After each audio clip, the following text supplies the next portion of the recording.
Hey everybody, good morning. Happy New Year again. Happy Monday.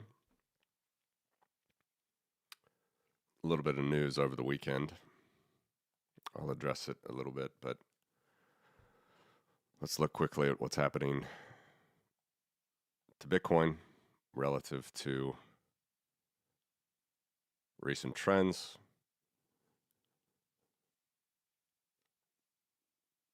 If you had been looking at TradingView or charts that I don't pay attention to so much, which are, the 1 minute, the 10 minutes, 4 hour, you would see that upon the capture of Maduro, Bitcoin actually went up from its high 80s to now currently the low 90s, which is interesting. Hola, Felix. Hola. Buen dia. How are you feeling this morning? Crazy events for sure, and I will address it at least as far as I'm viewing things over here in Eastern Europe.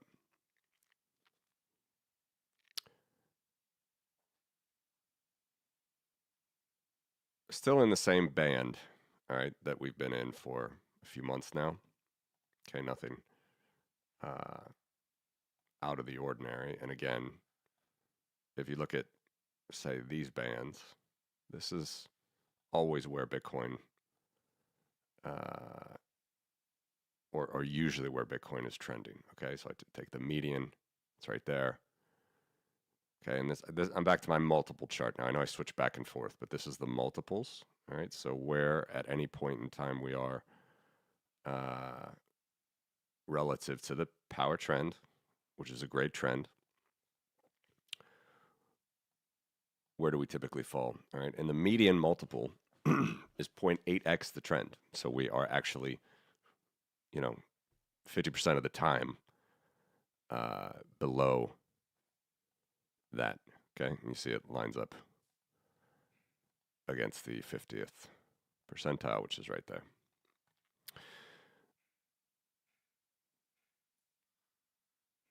And where we are right now, been for a few months between the 40th and the 50th. Nothing changes. We'll have to see if this shock to the geopolitical system will bring Bitcoin higher or not, but it's continuing to look like a good neutral asset to hold during these times. All right. As I talked about a little bit on Friday, still not sure. Like, the verdict is still out for me whether this was the 4-year cycle and then we go back down to, say, the 10th percentile at the end of this year, 2026, or we're in a sort of new world with just staying closer to the power curve, perhaps not as big of booms, not as big of busts. That's also a possibility. Jury's still out for me here. In any event, that's where we are. No big changes. Still, 0.8x the trend, 80% of the trend. So if you want to look at it from that perspective, 20% discount of fair value.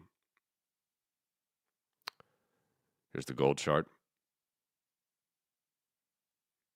From a multiple perspective now, which is a little bit different than the quantile regression. All right, that's why you get these wavy lines. Still extremely cheap for any gold bug. Extremely cheap. The price is under 22 ounces of gold. That's under the 10th percentile in multiple terms, which is 0.3x the trend. 70% discount of the trend, which, as we've talked about, if gold price stays the same and Bitcoin returns to the gold Bitcoin trend, then that's 3x. 3x the price in dollar terms. 20 goes into 60 3 times. So that's theoretically what could happen. Theoretically. Let's take a look now at gold in dollar terms. Long-term trend, just simple here. Still on a multiple basis, not on quantiles, because they can be kind of weird too. I like the multiple channel, right? It's possible that we can, this is the 100th percentile. So we still haven't hit it, even though we've had 40% CAGR last 2 years for gold. We still haven't hit it, and it's possible, we could stretch history here with this historic run, but we actually haven't hit it yet from a multiple perspective. All right, and I don't unfortunately have the multiples, but it's going to be roughly, it's roughly 2.2x or something. Let me see, 48 divided by 2. Roughly 2.4. Yeah.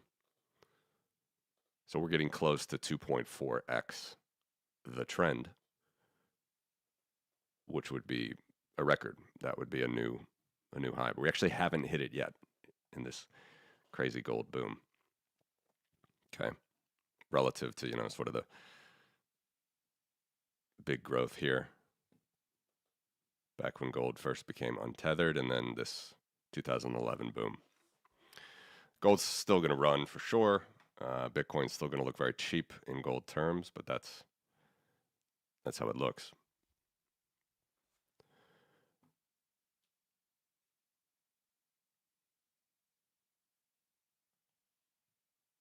So a couple things to say here really quick. Poland, as Michael Uray has always talked about, has just been on a tear since 1990, since communism fell. Way better than what the Venezuelans have dealt with since Chavez, and in particular Maduro. Maduro comes in basically here. Chavez, you can argue, actually kept it going, but still there's just stagnation from socialist policies, as many have done in Latin America. Remarkable to see how this stuff can run. This is a good caveat from Freedom Lover here. Before the Chavez-Maduro tyranny, Venezuela was only rich on paper, and a small elite siphoned off oil profits. Classic resource curse, i.e., this is a multi-layered problem with inequality at its core, which I would add, that's Russia's problem today. It's precisely what Russia deals with today, each and every day. So where do I think we are? Here's Nebraska's Don Bacon, who I like a lot, unfortunately not running for re-election, only Republican and can actually sort of speak freely against Trump, it seems. Too many forget that Stalin made a military and economic pact with Hitler. Then after the pact was signed, the Soviets attacked Finland, all 3 Baltic countries, and Poland. All right, so let's go back to the terror that Poland and the Baltics had to live through here. Basically no economic growth, to the extent these numbers are even real. Venezuela well ahead in nominal terms. Okay.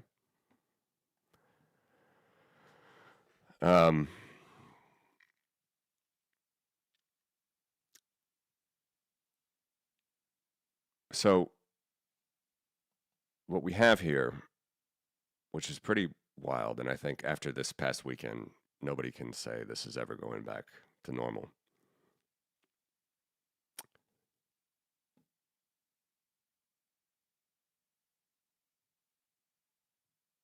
Europe's great powers in the 30s and 40s were 2 primarily. It was Nazi Germany and Soviet Russia.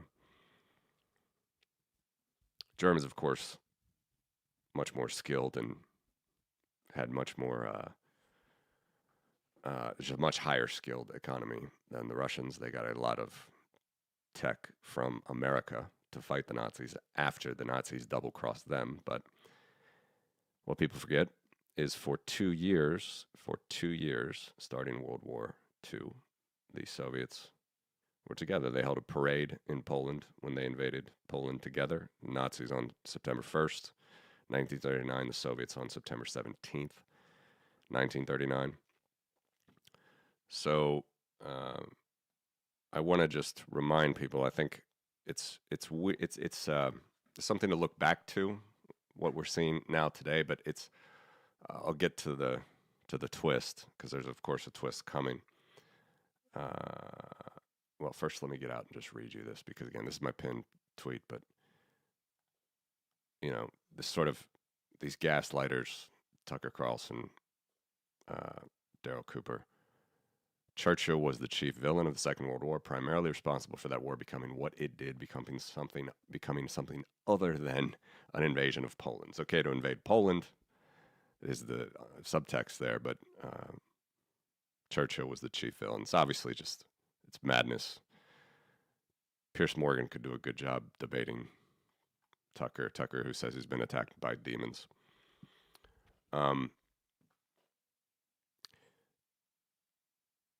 So it's different Europe now.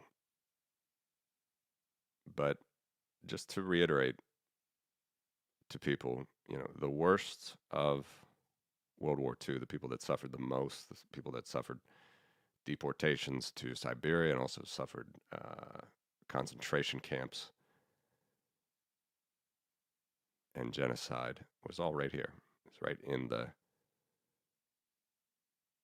intersection between Nazi Germany and Soviet Russia. And they were allied. All right, so this is such an obviously false statement that he made, that this was all Churchill's fault. Okay, so Churchill came into power here, May 1941. The precise date that Hitler invaded Luxembourg, France, Netherlands, Belgium, May 10th. All right. So all these invasions here had already occurred prior. That is the Baltics.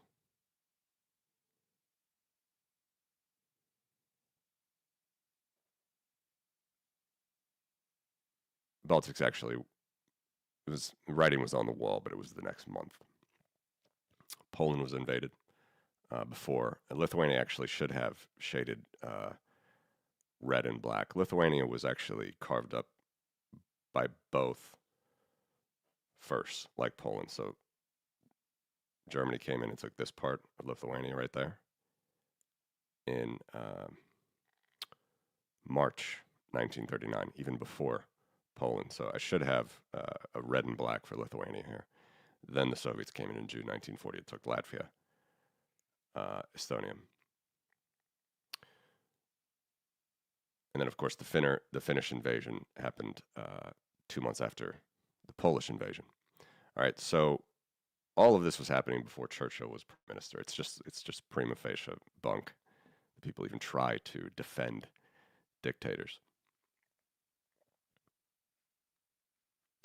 But these two powers, right here and right here, were certainly giants that had to be contended with. And what is probably true is a major part of Hitler's downfall was the fact that he double-crossed his Soviet buddies and invaded them 2 years later after they signed their peace treaty, all right, in June 1941. But in any event, the point is, a lot of invasions, no democracy, everything was just off the wall, crazy. So where do I think that leaves us right now? I would say a different place, but oddly a lot of parallels. Okay, so good evening, sir. I just saw your message. Nugonix, is that how to say it?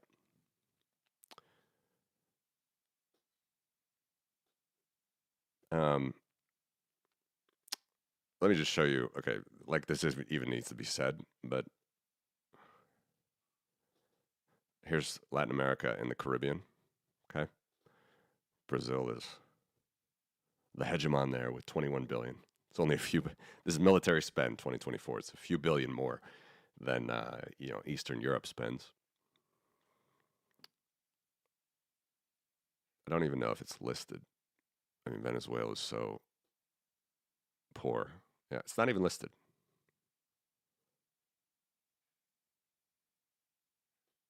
Yeah, so Venezuela is not even on this chart. Uh, another Russia stronghold, another Putin stronghold. But obviously, this was certainly a skilled operation that the Americans undertook, but to plan it and do it with relatively few American casualties. I know that there were Venezuelan, but in any event, Venezuela is not Ukraine.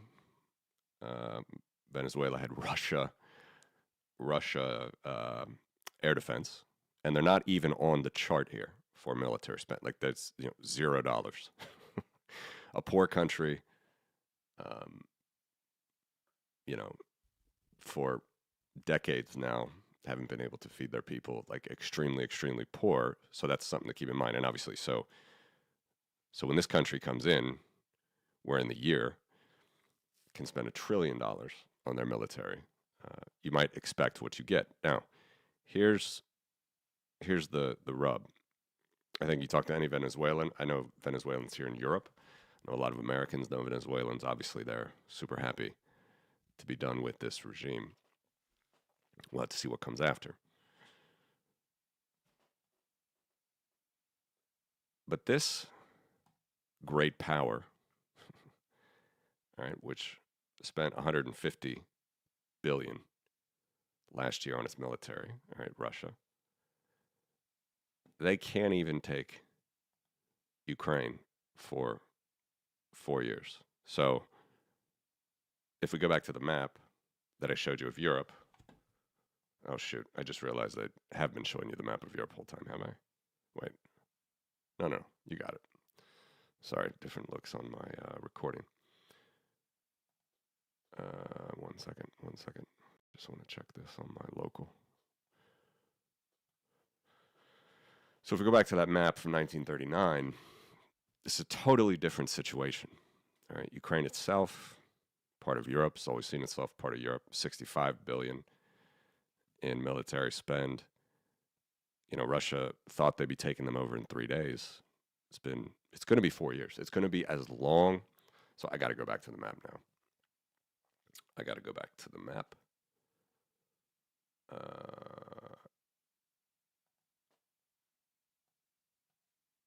So many views here. Sorry. You can see. No, you can't. I got a stream deck as well over the holidays, so I got to put that on. 1 second.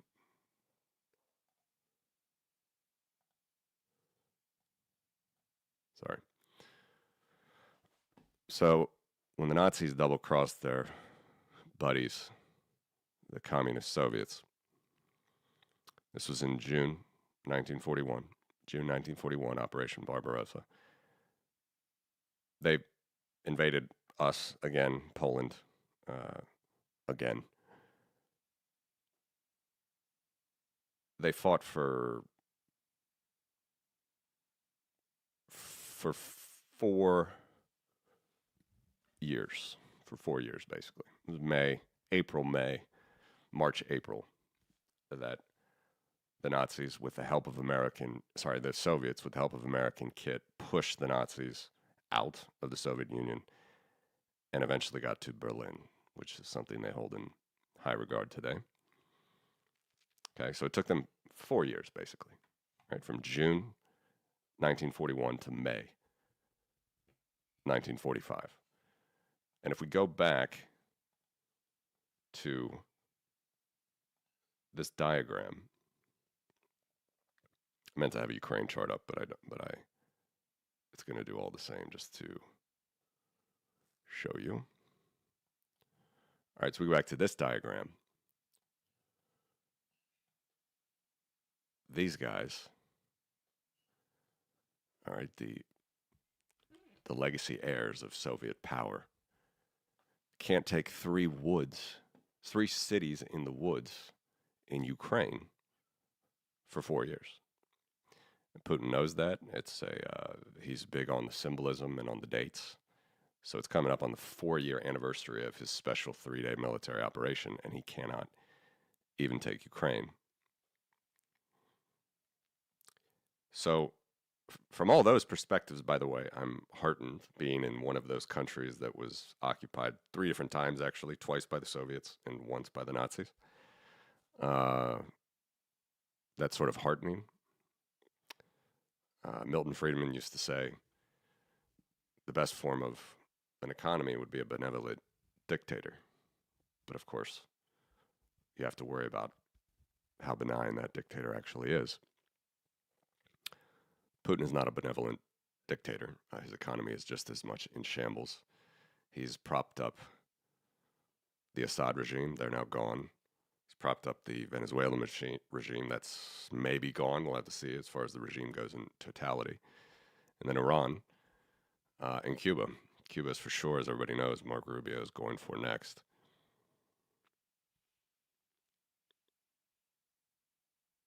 So from all those sides, it seems positive, right? I mean, it seems that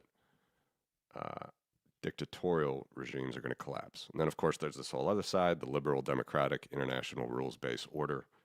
Like there is anything left of that, I would say it's pretty much gone. A lot of people have been using the idea that, or saying the idea that it's basically going to be Russia, dominating Europe, China dominating Asia, and the United States dominating the Americas. I think the second two are possible. That is, the United States dominating the Americas, or China dominating Asia. Maybe. All right, let's see where Taiwan is here as far as military spend.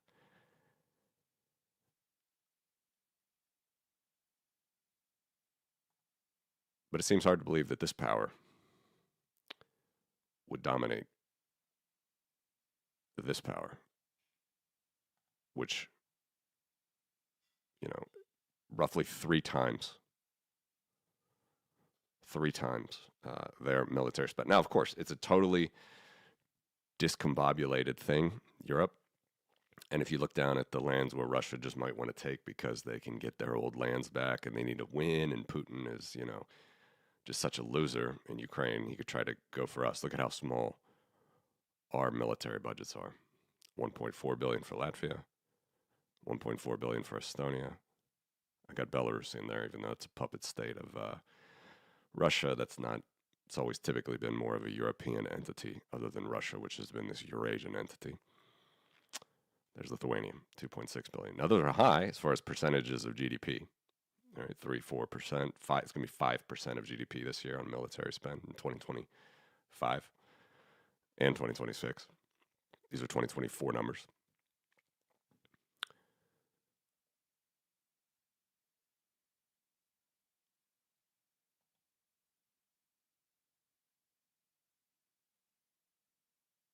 But the old sort of international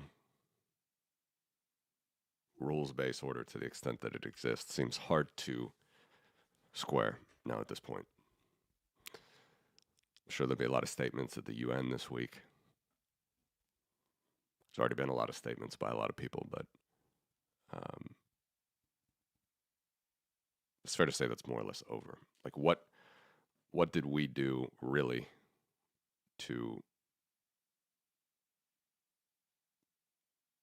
keep this dictatorial power out of Ukraine? We gave them a lot of weapons, which is true. We didn't give them any, and soldiers volunteered to fight, which Ukrainians are super grateful for, and we in the Baltics are super grateful for. And I'm thankful that this is such a weak, corrupt, terrible military power.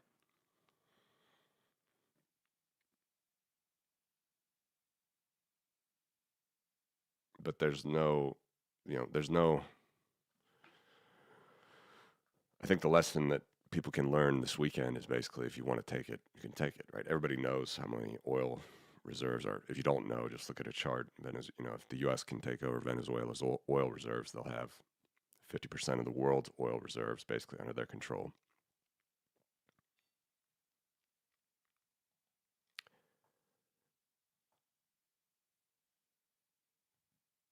And so all eyes are basically going to be on a few different entities, I would say. First would be, where are they? First is this one. It's Iran, which has shown itself to mostly be a paper tiger funding terrorists, and also they're having major revolutions in their streets right now.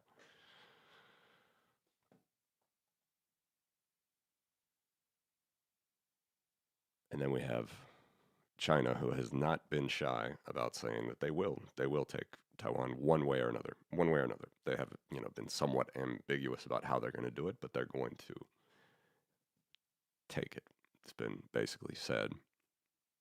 So they're going to have to fight. And then we know, it's not even in here, right? I presume as well, just like Venezuela, but sorry, where is my Latin America and the Caribbean? Cuba is going to be up next, and of course they're just as poor, if not poorer, than Venezuela. They're going to, they're going to be next. So I think it's safe to say that we're just in a completely new realm. We had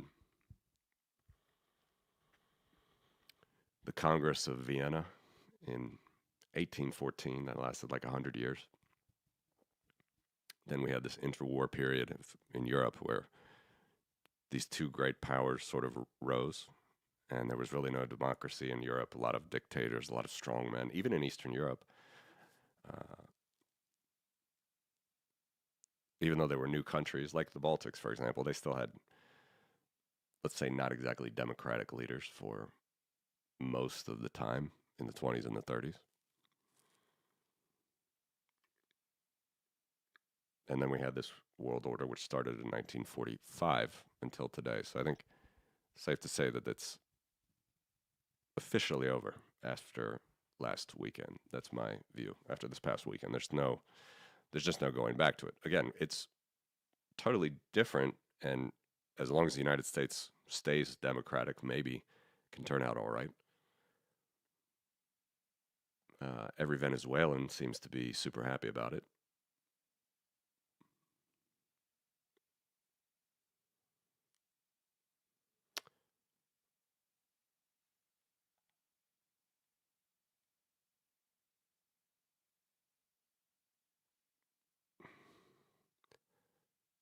This remains the main power to contend with.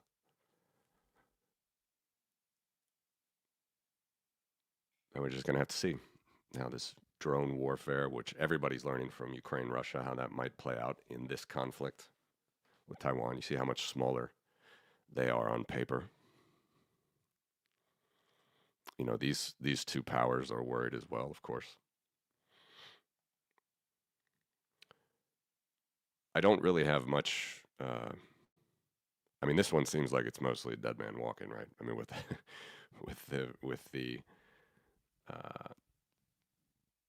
with the protests in the streets right now, and just the suffering that these people have lived under for decades. So it's very interesting. It's not a 1989 moment, really, but it is good that a lot of these autocracies are crumbling under their own dead weight. But it's also super dangerous because there's nothing to fall back on as far as like international treaties, and I didn't even mention Greenland yet.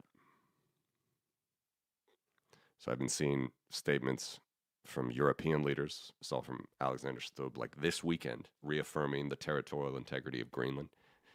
This is now a major wedge between the United States and Europe. And it's not really there's no principle anymore. It's just if they can, they will. That seems to be the underlying principle.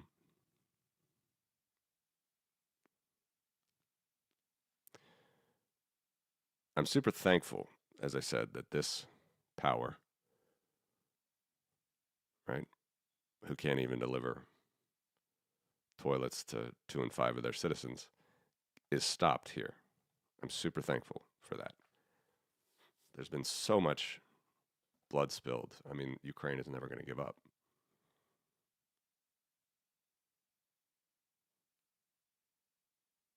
But even on paper, look at Finland. All right, they have the largest reserve uh, in Europe.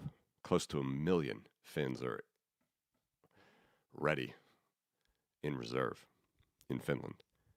They have 1,000+ kilometer border with Russia. But 7 billion a year military spend. That's still quite different than Russia's.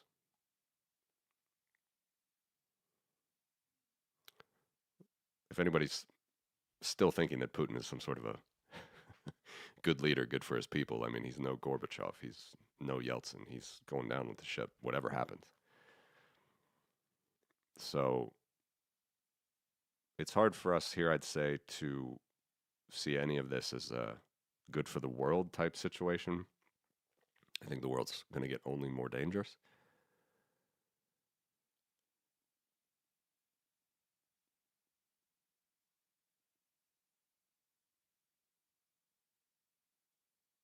And I think it's over. I mean, if you if you thought,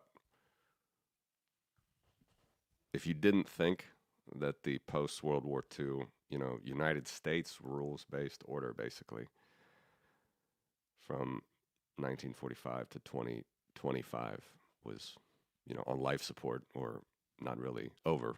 I think now we can all agree it's basically over. There's no going back. If the United States wants to go in, they'll go in.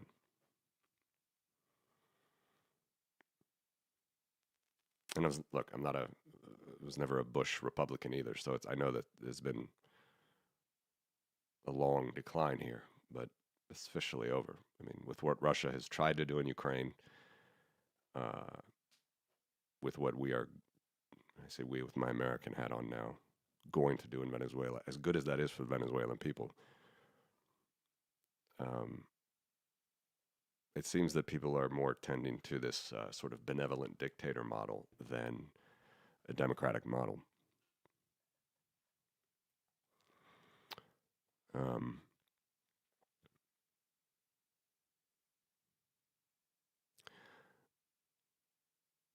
so this is a year back, but it doesn't really matter. It's all the same stuff. It's not a discounted, but a raw 30-year military spend versus GDP.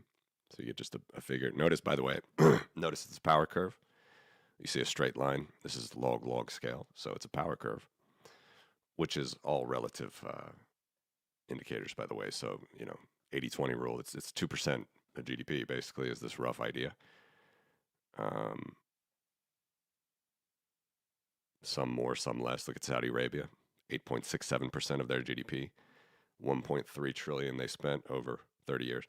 But the interesting thing is, if you look at all these countries, they're in a different league than the United States, which has spent 17 trillion on its military over the last 30 years, and China, which has spent 3.5 trillion. Still much smaller, but as we know, I mean, China can build like a highway in a week, and that takes any other normal country a year. Relatively speaking, some stretch of highway, whatever. So it's really these two powers. Let me find Russia for you. There's Russia.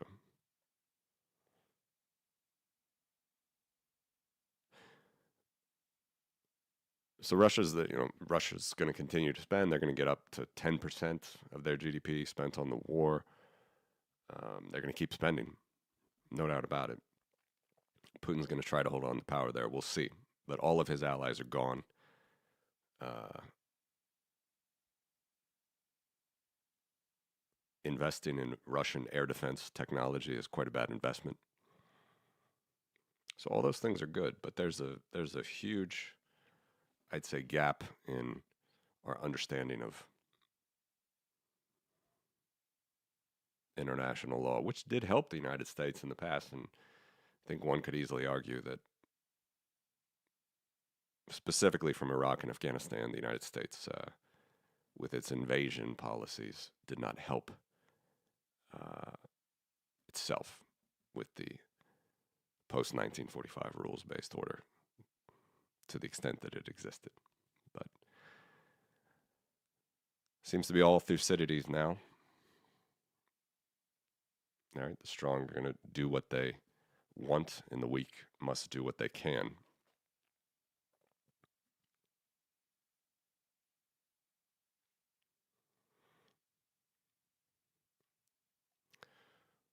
Sudan's kind of wild here. I don't know if that's necessarily good currency rate here. I'll have to check on that. That's a big number, seems, but maybe it is.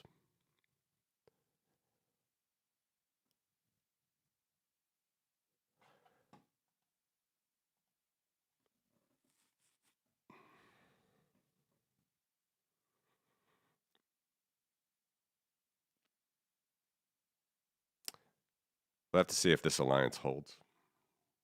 All right. Again, you got small countries like mine that over 30 years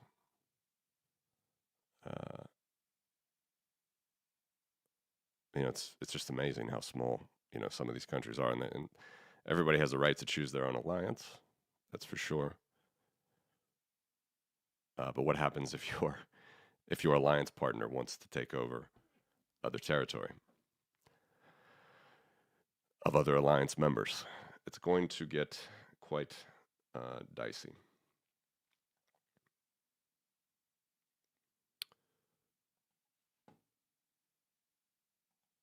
So that's how I'm looking at this. I think it's pretty much over as far as the rules-based order goes. I think it's great that Venezuelan people are going to have freedom.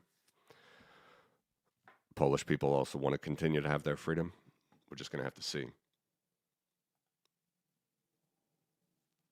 Hello, guys. Sorry, I missed some of these. I missed all these comments, actually. I was using too many windows here. I need my StreamYard or Stream Deck.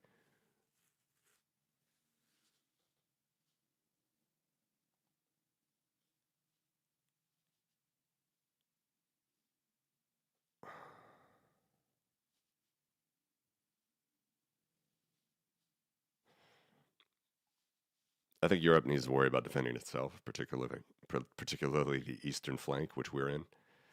I don't think Russia's going away. I think Ukraine needs as much help as they can get. And of course, if Ukraine does fall, which is still not a given, Russia would mobilize that area against Europe. That's for sure, 100%. They're already doing it with the occupied territories. Hello, Bitcoin Polska. Good morning, Satoto. Yeah, it is. I mean, it is. There's no going back as far as I'm concerned. I don't think anybody should kid themselves at this point.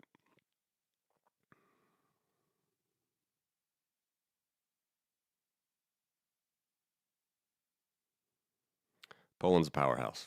I'm glad Poland's close to us. I wish we in the Baltics had as much strength as Poland, but we're just going to have to see.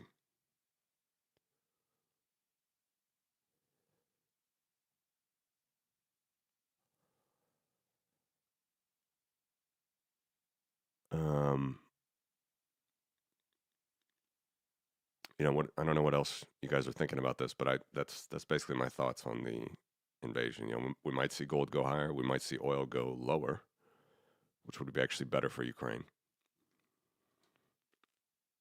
Of course, Trump's going to be the savior if he can give Americans cheap gas prices come midterm elections. And then we're just going to have to see what happens here.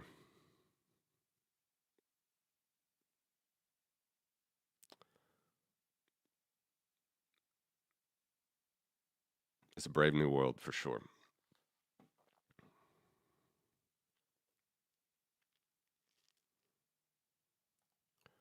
What else did I want to show?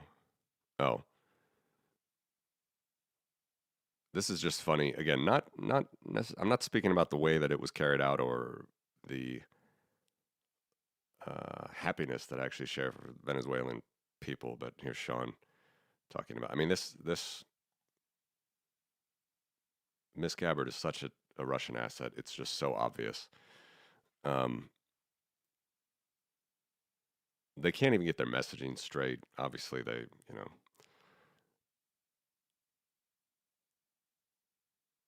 it's it's really quite something.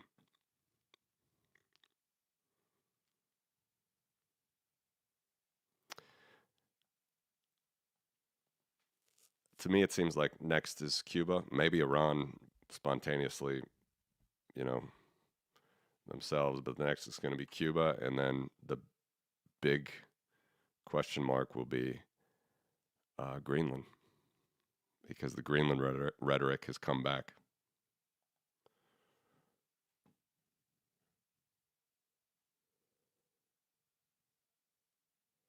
So it is strange. I mean, we're in a much better world, at least in Europe, than this.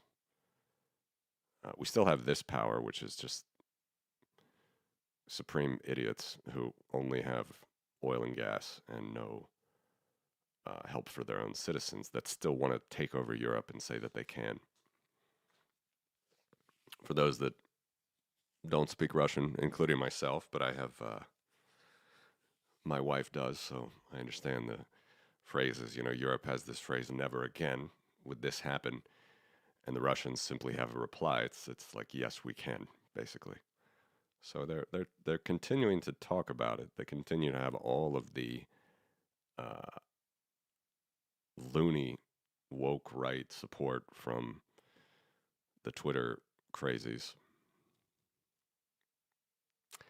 But at the same time, you know, maybe it's enough to bring markets and freedom back that, you know, if Syria finds its way, Venezuela, maybe even Iran, God forbid, Cuba, um, you know, it's very different. It's a very different type of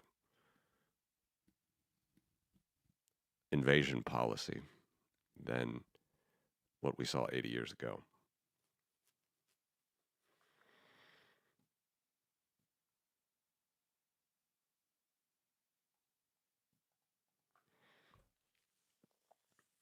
I can't agree more with this. This made us feel a lot better when Finland joined and Sweden.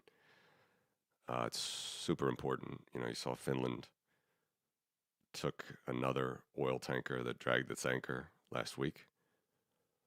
Needs to happen more. Of course, strange, right? The Russians had an oil tanker that was seized by the U.S. Then they bring out the Russian flag, and the U.S. I think lets them go. So it's again a curious relationship going on here, continuing to be with Putin and Trump.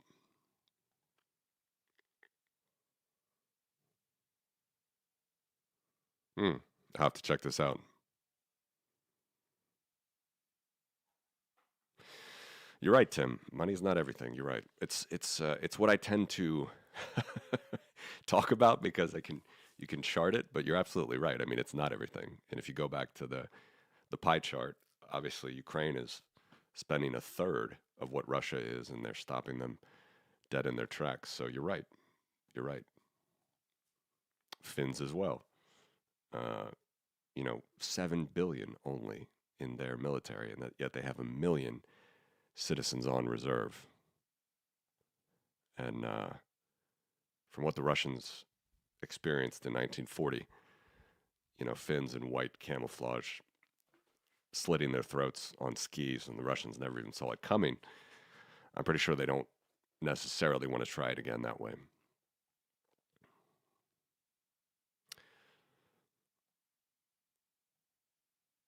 So it's pretty wild.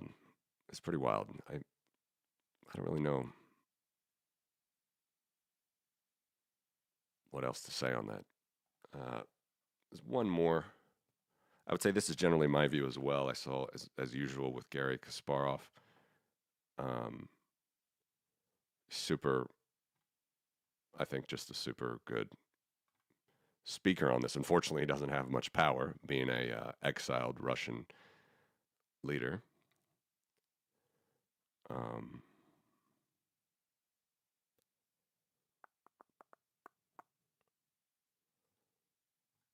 two things. Here's one. Okay, so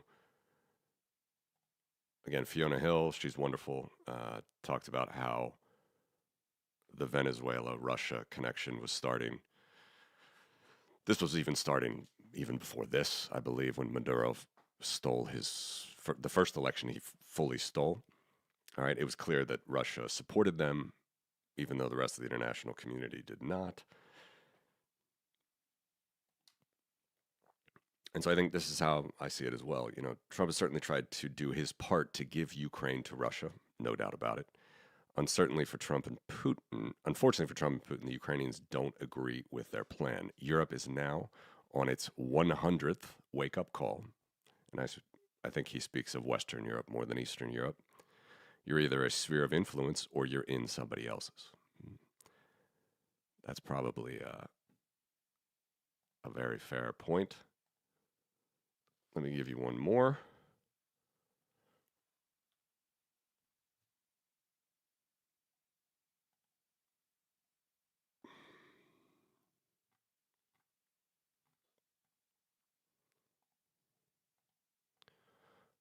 A couple more. These are just hilarious. All right, again, if you don't follow Ilya Ponomarenko, here's a Russian Z fascist talking about Venezuela and the U.S. recorded just weeks ago. You just gotta read this.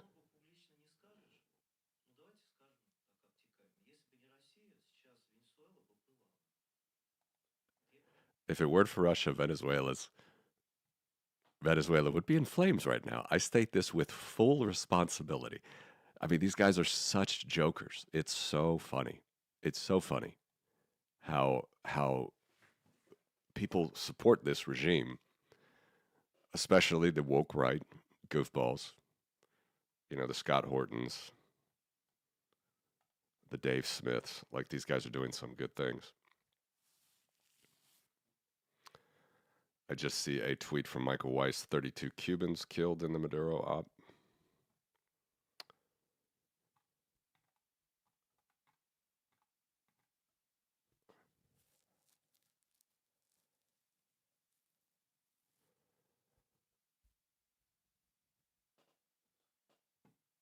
Um,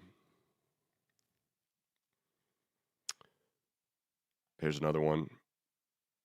A great account. Romanian, I believe. For the sake of highlighting Orban's superhuman ability to always bet on the wrong horse, the losing horse 2 years ago, Hungarian Foreign Minister Peter Szijjártó, this guy's a total loser as well, traveled to Caracas to deepen cooperation in higher education, science, and technology between Venezuela and Hungary. There's no doubt about it that Hungary is on this sort of anti-illiberal game of just siphoning up as much resources as they can. And that's a super important election, by the way. My eyes are on that more than anything. What happens in Hungary in April? It's going to be super important. All right, now I've just got into the realm of recent news headlines. I have no idea if this is true. You guys tell me. I mean, this is all going pretty wild right now.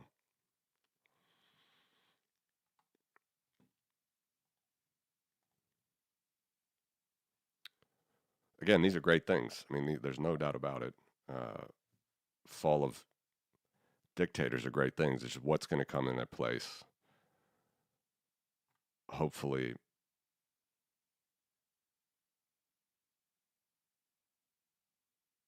free, local, democratically elected leaders.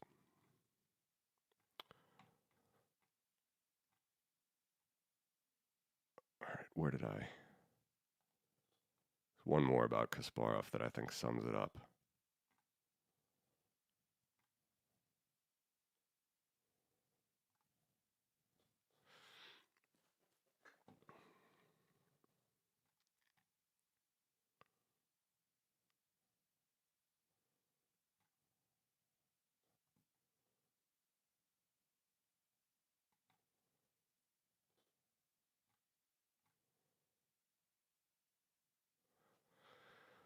Here it is. I would also say I generally agree with this take. All right, Maduro is a dictator who stayed in power by force after losing an election. No one who believes in democracy should mourn his fall. Trump's pretexts and potential geopolitical deals, especially with Russia, deserve scrutiny. 100% agree. But the Venezuelan people deserve a chance at freedom.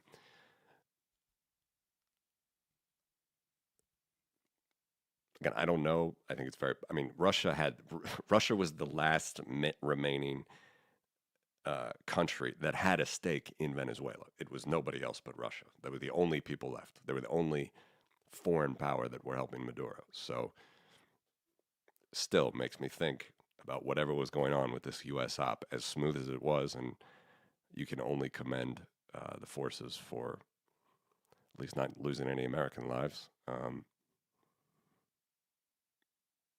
It's just generally how I look at it. I mean, it's very good that these regimes are falling. Is the U.S. going to take Greenland?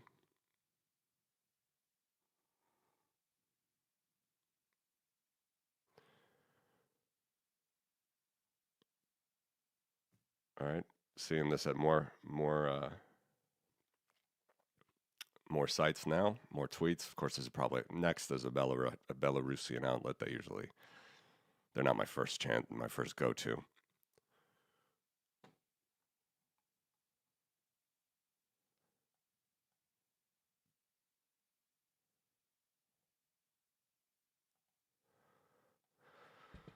It's pretty wild.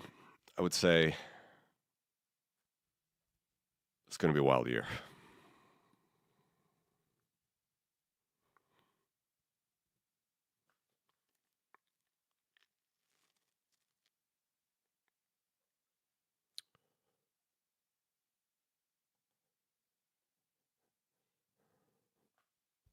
I'm heartened that we have, a Europe that is united generally, and a Europe that has learned from, the pitfalls of the past.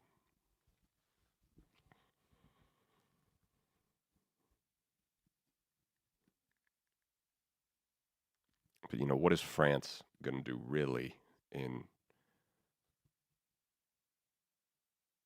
the South Asian Pacific, an area that it used to have quite a big influence over, right? Indochina. What is France going to do if China takes Taiwan? What is America going to do?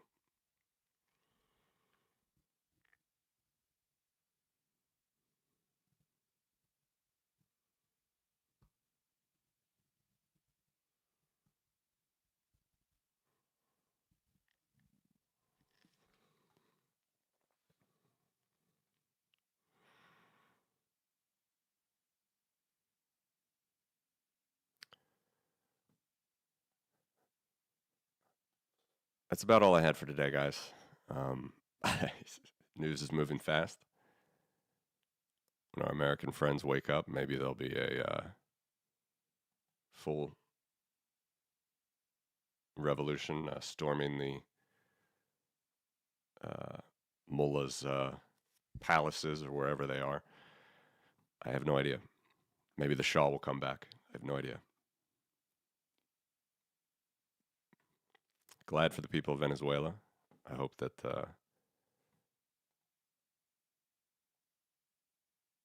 Europe doesn't forget that we still have a dangerous, dangerous enemy at our gates. So that's where we are.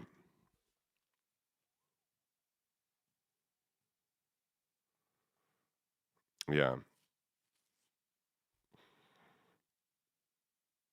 The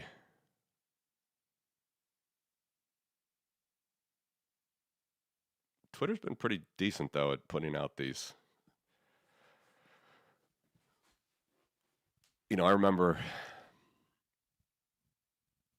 I got to make a compilation of this, especially as the anniversary of Ukraine invasion is coming. But I remember, I think it was Howard Feynman put the tweet out. I was actually coming back from Dubai. Uh, it was like the Monday. I think it was a Wednesday night, maybe Thursday morning. was February 22nd, if I recall, 2022. And I was coming back that Monday morning from Dubai, and I was like, I saw this tweet from Howard Feynman that said, U.S. intelligence has concluded that Vladimir Putin will invade Ukraine in its entirety. And it's just so ridiculous that all of these losers, these right-wing, woke, right, Russia defender, tyrannical, autocratic defenders were saying this is fake news, this isn't going to happen. And he was right. Twitter also was pretty good for the Assad takedown, right? That was over Thanksgiving 2024. And I remember seeing quite clearly those early tweets of those, almost undefended Russian positions. Russians just left because they knew they couldn't hold it. So I don't know how long that means, Tim, the last minute, but the fact that we see it now on tweets is probably means it's going to happen. Where's our... This makes me think about the...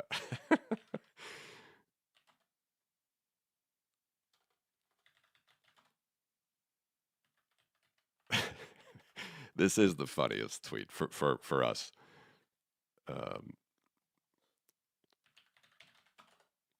For us in Eastern Europe.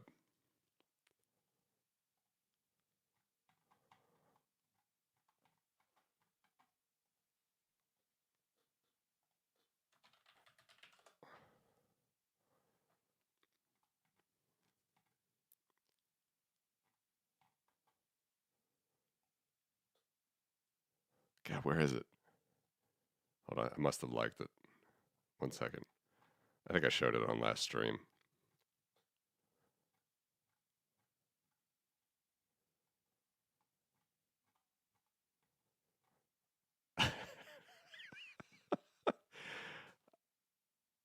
I mean, this is funny. This is funny. All right. You shouldn't be a woke right commentator and not think that this is pretty funny.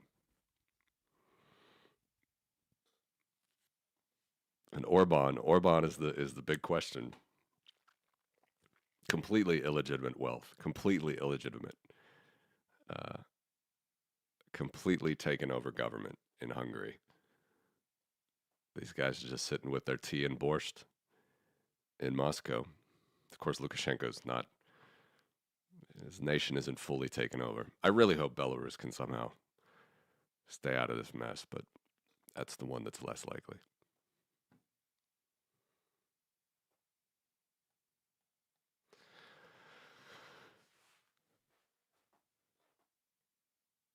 I mean, it's just what it is. I mean, didn't Assad's wife want to leave Moscow? She just couldn't handle it. She was a British citizen and she wanted to get out. It was such a hellhole. All right, guys. That's all for me today. Thank you for the political speak. As always, we're going to see how Bitcoin reacts.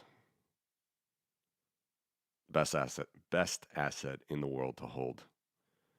Use multi-sig, multi-jurisdiction. Don't leave your keys at your mother's house. We'll talk more soon. Have a good week, everybody.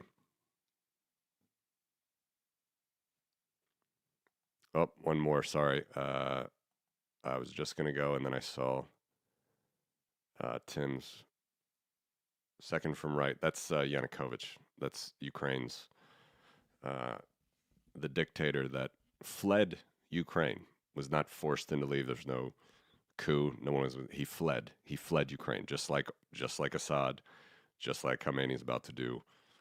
Maybe Orban will do. He fled in February 2014, which is really kind of what kicked off all this. So, yeah. Good night, Tim. Everybody have a good week. Take care.